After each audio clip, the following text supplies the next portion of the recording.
arrive in the country from Canada this afternoon. He was deported by the state to Canada on February 7 after administering an oath to NASA leader Raila Odinga as the people's president on January 30.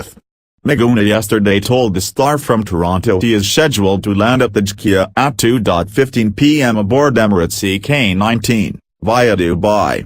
He criticized the government for failing to guarantee him safe entry by refusing to issue him with a valid Kenyan passport. Miguna's Kenyan passport was confiscated by the state and defaced, making it null and void.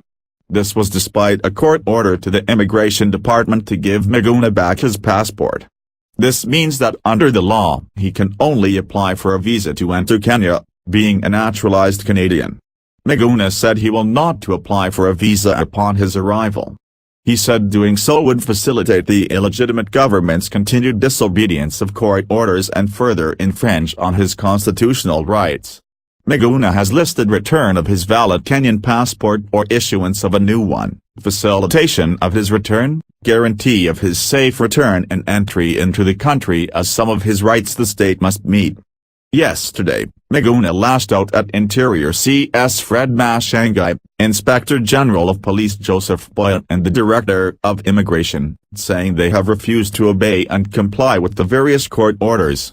He said the judges ordered the trio individually and collectively to return or reissue him with a valid Kenyan passport and facilitate his return.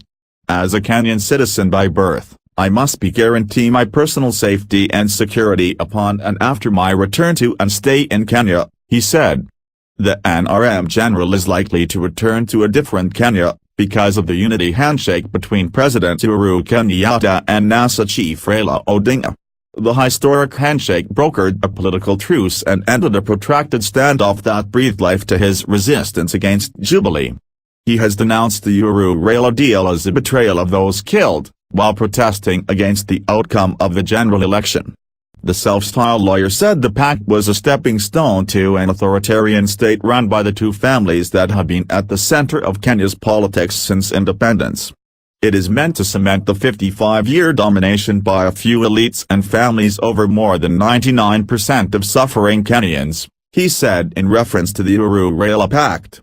It is not clear if Raila would be at the airport to welcome Miguna.